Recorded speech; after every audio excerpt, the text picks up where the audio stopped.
Assalamualaikum warahmatullahi wabarakatuh.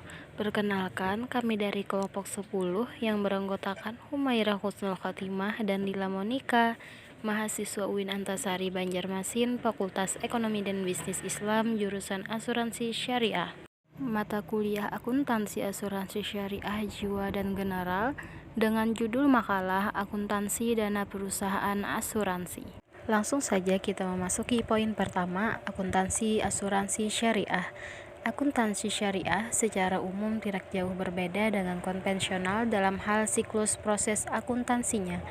Biasanya diawali dengan pencatatan transaksi dalam jurnal, kemudian masing-masing akun diposting ke buku besar hingga terbentuk saldo dari masing-masing akun tersebut yang kemudian disusunkan dan disajikan dalam laporan keuangan. Ada 8 laporan keuangan yang harus disajikan bagi asuransi syariah. Pertama, laporan posisi keuangan atau neraca. 2. Laporan surplus defisit underwriting dan dana baru. 3. Laporan laba rugi dan pengelola. 4. Laporan perusahaan ekuitas. 5. Laporan perusahaan dan dana baru. 6. Laporan arus kas. 7. Laporan sumber dan penggunaan dana zakat. Dan ke-8 laporan sumber dan penggunaan dana kebajikan. Poin kedua, bagian surplus underwriting bagi pengelola.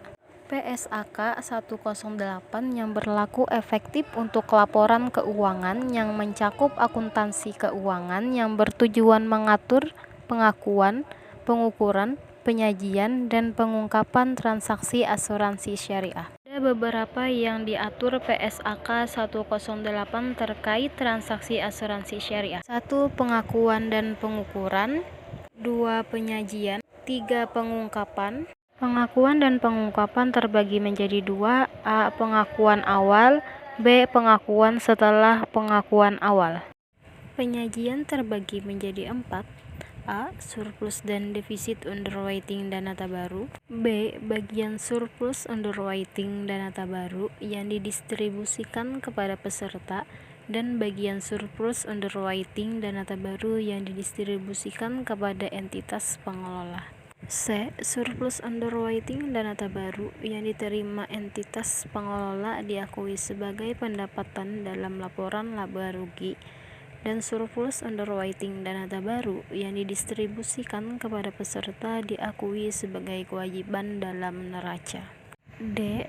Pinjaman core dalam neraca dan pendapatan dalam laporan surplus definisi underwriting dan dana baru diakui pada saat entitas asuransi menyalurkan dana talangan sebesar jumlah yang disalurkan. Pengungkapan terbagi menjadi 5. Yang pertama, entitas pengelolaan mengungkapkan terkait kontribusi. Kedua, entitas pengelolaan mengungkapkan terkait dengan dana investasi. Ketiga, entitas pengelolaan mengungkapkan terkait penyisihan teknis. Keempat, entitas asuransi syariah mengungkapkan terkait cadangan dana baru. Dan kelima, entitas pengelola mengungkapkan aset dan kewajiban yang menjadi milik dana baru. Itu tadi materi dari kelompok 10.